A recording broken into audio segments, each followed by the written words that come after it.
Muchas bendiciones, mis hermanos. Es de verdad, Dios le bendiga. Qué bueno. Agradezco a Dios una vez más el estar aquí para hacer una de las cosas que más nos gusta hacer: hablar de las grandezas de Dios. Voy a pedir que me acompañen de pie y busquemos en Primera de Crónicas capítulo 13 y mantenga la Biblia abierta. Vamos a leer unos cuantos versículos durante el mensaje.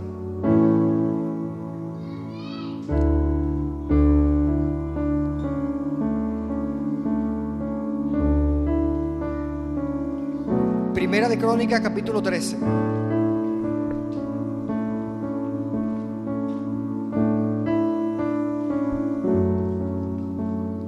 Primera de Crónicas capítulo 13. Aleluya.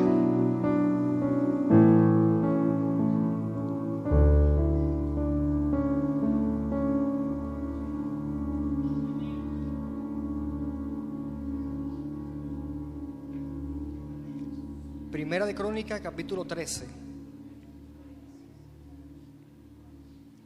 Vamos a dar tiempo, que tenemos tiempo.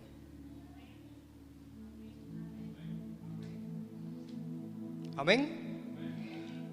Primera de Crónicas capítulo 13 dice así: en el nombre del Padre, del Hijo y del Espíritu Santo. Entonces David tomó consejo con los capitanes de millares y de centenas y con todos los jefes.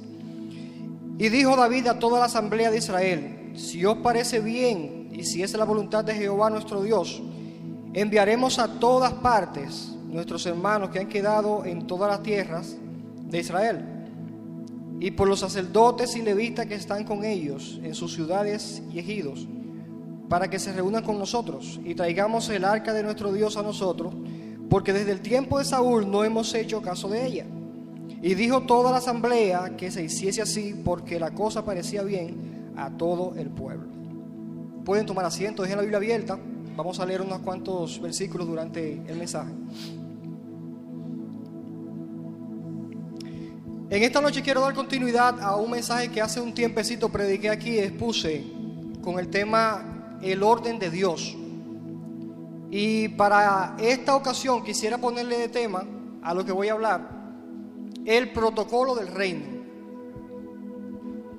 En el pasado mensaje quiero, a manera de introducción, parafrasear o decir unas cuantas cositas de lo que estuve exponiendo la pasada vez. Me basé en Génesis 1:1. Vamos a refrescar la memoria. En el principio creó Dios los cielos y la tierra estaba desordenada y vacía, y las tinieblas estaban sobre la faz del abismo, y el Espíritu de Dios se movía sobre la faz de las aguas. Específicamente, cuando empiezo a estudiar este capítulo, me surgen dos preguntas en la cabeza. La primera fue: ¿por qué estaba todo desordenado y vacío? Porque el Dios que conocemos no crea nada desordenado y mucho menos vacío. Entonces nos encontramos con el primer problema del Génesis, y es la cronología. Ustedes saben que el libro de Génesis carece de cronología o tiempo en que suceden las cosas, de manera que es un poquito difícil interpretar algunos eventos que pasaron en el Génesis, pero yéndose un poquito más dentro uno logra establecer una conexión y entender algunas cosas. Por ejemplo, dice que estaba todo desordenado y vacío. En el mismo capítulo pasan una eternidad, no sé cuánto, pero pasa mucho tiempo. Pero dice: en el principio creó Dios los cielos y la tierra estaba desordenada y vacía. Para entender eso hay que irse un poquito más atrás, porque el hecho de que estaba la tierra desordenada y vacía fue producto de una eventualidad que surgió en el cielo. Hubo un personaje llamado Lucifer en aquel tiempo, de quien profetiza el profeta Ezequiel y dice: fuiste el sello de la perfección hasta que se encontró en ti maldad. Ezequiel 28 específicamente. Fue un ser lleno de toda gracia, fue un ser lleno. La Biblia dice que Dios puso en sus cuerdas vocales todos los instrumentos para que adorara al Señor. De ahí usted ve que es difícil encontrar un músico sometido a Dios. ¿El por qué? Porque Satanás sabe específicamente el poder que hay en la adoración. Y temprano yo aprendí que la adoración no es aprender un instrumento musical y tocarlo, darle palo, darle cuerda, darle teclado.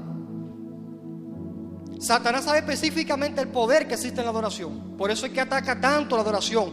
Por eso es que usted ve que cada rato pasa un problemita aquí con el asunto aquí para instalar, que iniciamos tarde, porque él sabe específicamente, y más cuando son personas que saben a lo que viene. De manera que este señor, en un momento dado, mira hacia arriba y ve a Dios y dice: algún día yo tengo que llegar ahí arriba. Quiero ser como Él para que me adoren. Él se creía ya como demasiada cosa. Y en un momento dijo: yo quiero ser como Dios. Por eso repito, dice Ezequiel: fuiste el sello de la perfección hasta que se encontró en ti maldad. Hay otra parte que dice que también él estaba haciendo tratos comerciales, o sea que estaba negociando con algunos ángeles para conquistarlo y robárselo, porque no se quería ir solo. Nadie que arme un bochinche se quiere ir solo nunca, siempre involucra unos cuantos.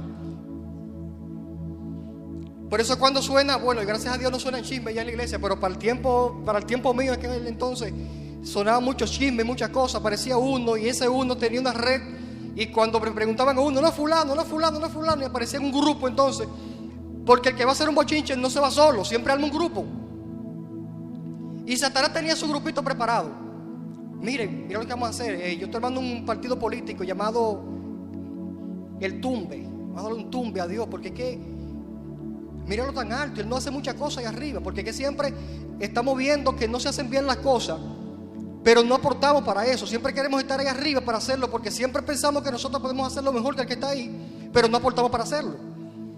Nos valemos más de la crítica y no nos volvemos personas sumadoras de ese asunto, porque es más fácil criticar que ser parte del asunto y de la visión. De manera que él estaba siempre pensando a ver cómo era que iba a ser el asunto. Pero como Dios se le sabe todas, dice la palabra que fue destronado, porque no pueden haber dos dioses ahí arriba. Dios no comparte su gloria. De manera que cuando ese señor cae en la tierra, cumple con el tercer propósito. Satanás vino a robar, matar y de manera que destruyó todo lo que había ya creado en la tierra, porque había un inicio, había una creación. Cuando llega Satanás, hace un alboroto, destruye todo lo que había, destruye toda una raza que había en aquel tiempo, llamada la raza prehistórica. Y entonces es que se arma el lío, donde Génesis dice que estaba todo desordenado y vacío, porque Dios no crea nada desordenado ni vacío. Ahí se responde mi primera pregunta. El caso es que a Satanás siempre le gusta el sancocho, no el sancocho que nos gusta los domingos después de culto, sino el sancocho, el revolteo, la cosa como que uno no puede descifrar quién es el mazo y quién es el cimarrón, porque no le conviene. Cuando estamos todos ligados, que no se sabe cuál es el mazo y el cimarrón, él se cuela sutilmente, y entonces que arranca de raíz, te arranca lo que tiene que arrancar, porque él es más fácil así, cuando estamos todos como entretenidos, la cosa como demasiado ligada. Se coló en el cielo y los ángeles no se dieron cuenta con Job, recuerden eso. Los ángeles no se dieron cuenta que él estaba ahí, solamente Dios pudo darse cuenta. Y si se cuela en el cielo con los ángeles, ¿cuánto más en la iglesia? Hello. De manera que ahí se responde a mi primera pregunta. Y dije, bueno, eso tiene lógica. Satanás vino, desbarata todo. Entonces pasa que la segunda pregunta mía fue: entonces, ¿por qué el Espíritu de Dios se movía sobre la faz de las aguas? ¿Qué pasaba ahí? Seguí investigando. Y pasa que para aquel tiempo el Espíritu de Dios se movía sobre la faz de las aguas porque no existía un protocolo o un orden para él habitar. De manera que los grandes estudiosos de la Biblia dicen que incluso el título de Génesis, quienes tienen su Biblia física, se pueden fijar que en el título de Génesis dice la creación, pero no se crea nada, excepto el hombre. De manera que los que estudian la Biblia dicen que el título está mal, un poquito erróneo, que debería ser la ordenanza, porque si ustedes se fijan, ahí Dios empieza a ordenar todo otra vez. O sea, el lío que causó Lucifer para aquel tiempo, ya Satanás, dio lugar a que Dios tenga que ordenar todo otra vez, porque el Espíritu Santo quería habitar, pero no encontraba dónde, porque no había orden para él habitar. De manera que Dios empieza a ordenar. Dice que separa las aguas de las aguas, porque estaban las aguas dulces con la salada ligada, y tenía que estar ordenando, y echa para un lado y echa para otro. Dice que todo lo que Dios hacía era bueno. Dice que llamó tierra las expansiones de la tierra, todas las aguas de un ladito llamó mares. Y entonces, después que Dios hace y crea un protocolo que ordena todo, es que entonces puede haber lugar para el Espíritu Santo habitar. Recuerdo que hablaba específicamente de un tema muy, pero muy hablado en estos días en las iglesias, y es el tema de las finanzas. Yo decía, no puede un creyente pretender que Dios se va a manifestar en sus finanzas sin primero usted ordenar sus gastos, sin primero ordenar sus desórdenes económicos. No sé muy qué está hablando de eso aquí.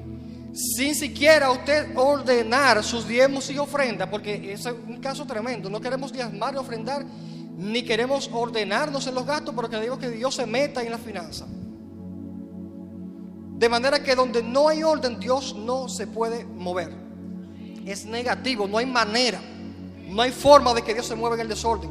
Por eso es que Dios dice que tampoco el Espíritu Santo usa un vaso sucio.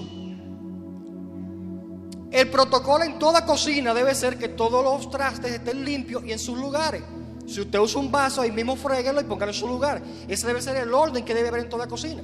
Pero si usted ensucia todos los jarros que hay, todos los vasos, todo, a la hora de usted beber agua, entonces, ¿qué va a pasar? Hay desorden. Usted no puede beber en un vaso limpio porque no va a haber vaso limpio. De manera que eso pasó en el Génesis. Dios tuvo que ordenar, Dios tuvo que poner, porque era el único en este caso que podía ordenar ese desorden. Fue el único que podía ordenar el desorden. Entonces, para que el Espíritu Santo encuentre dónde habitar, Dios tuvo que armar un protocolo.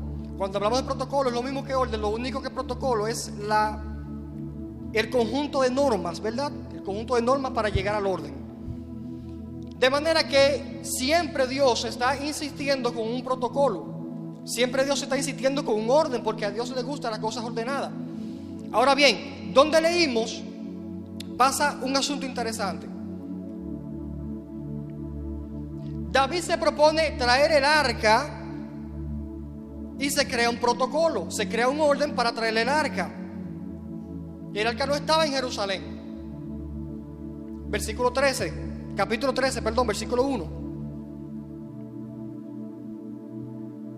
Entonces David tomó consejo con los capitanes de millares y de centenas y con todos los jefes.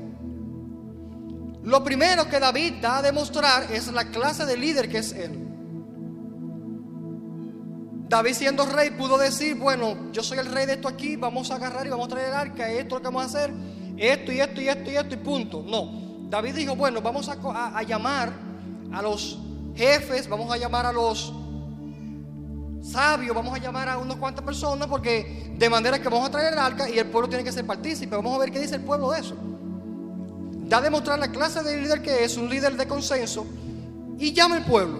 Hasta ahora todo está bien. Llama al pueblo a consenso y dice, vamos a traer el arca. Versículo 3. Y traigamos el arca de nuestro Dios a nosotros, porque desde el tiempo de Saúl no hemos hecho caso de ella. Uno de los errores. Se está hablando que hacían 40 años que no tenían la presencia de Dios en el pueblo. Desde el tiempo de Saúl no hemos hecho caso. Mi pregunta es, ¿desde qué tiempo no estás tú haciendo caso a la palabra de Dios? Porque parece todo bien. Mientras está todo caminando bien, a nosotros nos parece bien, ¿verdad? Mientras está todo bien, caminando bien, todo nos parece bien, estemos o no siguiendo la palabra de Dios. De manera que hace un tiempo Dios estableció un protocolo para tú hacer la cosa y te reveló lo que tú tenías que hacer y cómo hacerla. Pero ¿cuántos de nosotros estamos haciendo caso a la palabra de Dios? Hasta ahora estaba todo bien. Lo que pasa es que hay veces que Dios le revela una cosa, le dice cómo hacer la cosa, y uno sigue haciendo la cosa y sigue haciendo la cosa, y porque le va bien, uno sigue haciéndola. ¿Y bajo qué protocolo está uno caminando? ¿Por el de Dios o por el del otro? Hay caminos que al hombre le parecen derechos, dice la Biblia. Y muchas veces nos metemos en asuntos que nosotros mismos no sabemos. ¿Por qué? Porque estamos desviados de lo que una vez Dios nos reveló. Y ustedes se darán cuenta cuál era el problema que estaba pasando aquí. No está mal que se traiga el arca para el pueblo, no estaba mal. Nada de lo que se estaba haciendo aparentemente estaba mal, pero vamos a ver cuál es el problema. Versículo 4. Y dijo toda la asamblea que se hiciese así, porque la cosa parecía bien a todo el pueblo. A todo el mundo le gustó la idea. Pero nadie investigó lo más importante: ¿cómo vamos a traer el arca para acá? David se propuso su propio protocolo. Él dijo: yo voy a actuar así, vamos a hacerlo así, vamos a traer el arca, simplemente, pero llama al pueblo todavía y le explica el asunto, y ninguno del pueblo se interesa en saber cómo se iba a trasladar el arca. O sea que aparentemente se estaba actuando bajo las normas de Dios, pero por otra parte se estaba actuando medalaganariamente.